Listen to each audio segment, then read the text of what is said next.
This is the beginner's guide to AI agents. In this video, I'll break down what AI agents are, how they operate, different tools you can utilize and put together to build out these AI agents, and sort of predictions and possibilities for the future. So, first of all, what are they? The key is that they're autonomous software programs, but the key is that they perform tasks without human intervention. So they use their own logic, they have their own thought process, unlike automations, which do not have this. So you connect triggers, different AI large language modules, which would be ChatGPT or DeepSeek, or even something like Gemini, and different actions to achieve a certain goal. One of the biggest businesses out there, which is actually involved in AI agents and providing software and tools to train, build, train, and deploy AI agents, is NVIDIA. So, for example, GPU accelerated computing, software frameworks, and cloud based AI infrastructure like NVIDIA Omniverse and something called Tensor RT. These are tools that NVIDIA has produced to help build these AI agents. And although you typically see NVIDIA as the company to produce GPUs, graphics processing units, these GPUs can obviously they handle massive processing tasks, so they can be effectively used for training and running deep learning models and AI agents. So the next thing, what they can do, I mean, this is more specific to creative agencies and online businesses, lead qualification, data entry, course scheduling, content creation, onboarding, customer support, email marketing, data analysis. But I mean, the list is endless. The example on the right is an example of a lead qualification process that is part of an automation that you could actually turn in and make even more streamlined when you convert that automation into an AI agent. So the screenshot is showing how after leads have booked a call and filled in a few questions on a form regarding their budget, how many employees they have, and the type of business, that form response then gets sent to Google Sheets, where we use this type of logic inside of Make to either qualify or disqualify certain leads.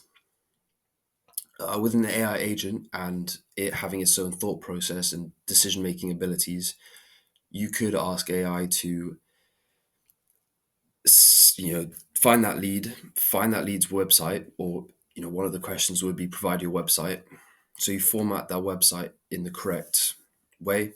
You give that to ChatGPT and you ask it to scan the website for all the information regarding that business, and then make a decision to whether are they qualified or not.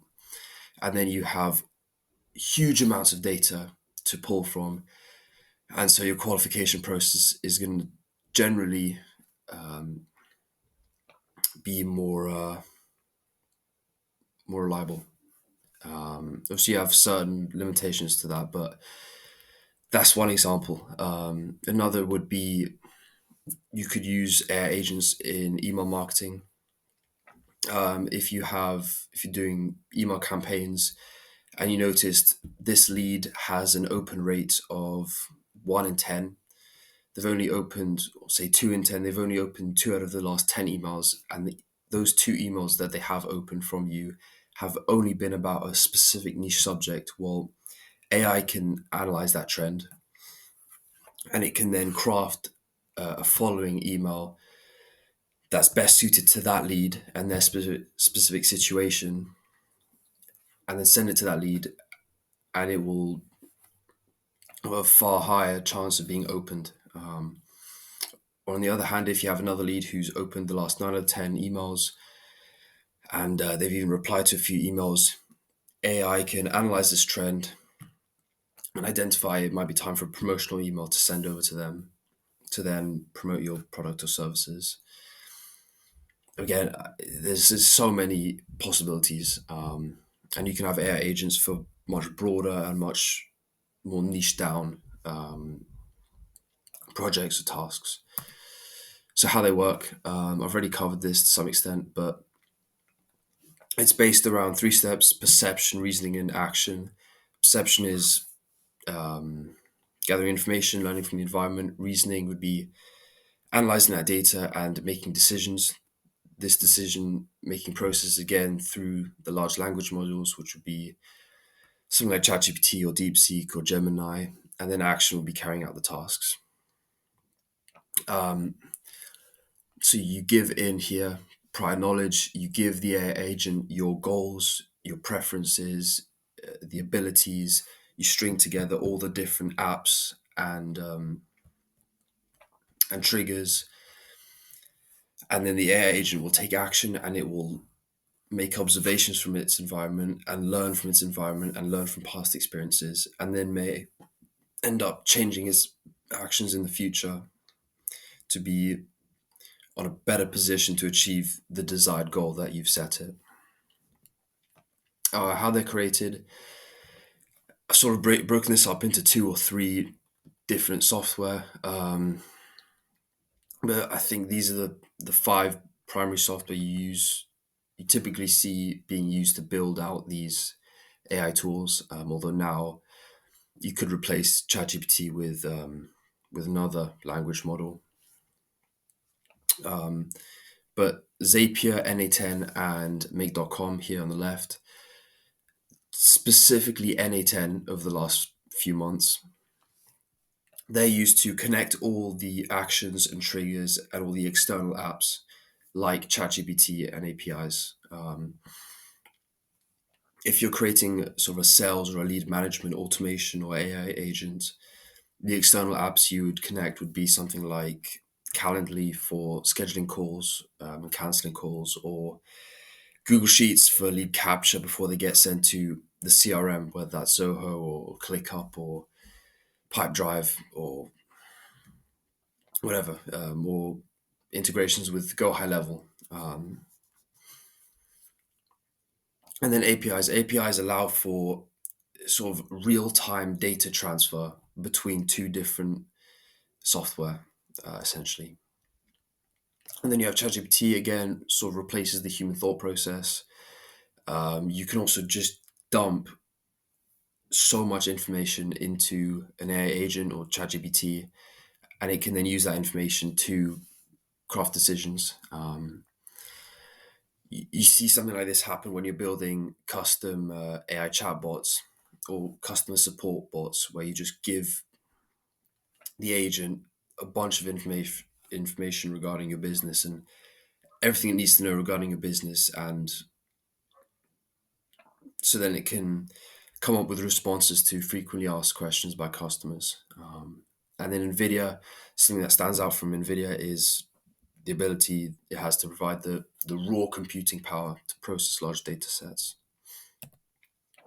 Finally, if you look at the future, there are sort of three things that stood out to me when I was thinking about this. The first one was the project to build more data centers in a project called Stargate. This has only been, from my knowledge, only been introduced over the last couple months, and I believe it's already under construction in Texas. SoftBank and OpenAI have pledged to fund the first 100 billion, I believe. So they'll be the two biggest investors in the project. And the key with how this relates to AI agents is if you have more data centers, you have more computing power. Therefore, you have cheaper costs to build, train, deploy AI agents. That means more innovation. And this links on to the part about DeepSeek, sorry, where its introduction into the global economy is an example of how tools are constantly being added and being made cheaper in the market. There are constantly newer tools, cheaper tools, alternatives, and the tools out there are constantly becoming more accessible. For example, from the previous page, Zapier and Make, which you can use to build AI agents or at least automations, they're no code, which means you don't even have to learn to code to use these tools, which means the learning curve to use these tools just drops significantly. And then finally, regarding Trump's presidency, the first day that he was president of the US, he revoked Biden's AI safety regulations. And that's a clear sign of him being bullish in the AI market and a clear sign of what could potentially be huge investment into AI. Um, Obviously, you couple that with the sort of AI war that China and the US seem to be having, and yeah, it could yeah, make significant progress over the next few months. Typically when you think of AI and technology, it grows at an accelerated rate every year, and you could even some people even believe there's similarities with AI agents and AI automation and just in general the AI world and the growth of businesses regarding those topics with the growth of businesses during the dot-com bubble over the internet, like Amazon, eBay, which are eBay online shopping businesses. So yeah, that is that's everything. I hope you enjoyed this video. I typically tend to put out similar videos like this regarding AI, the agency sales funnel,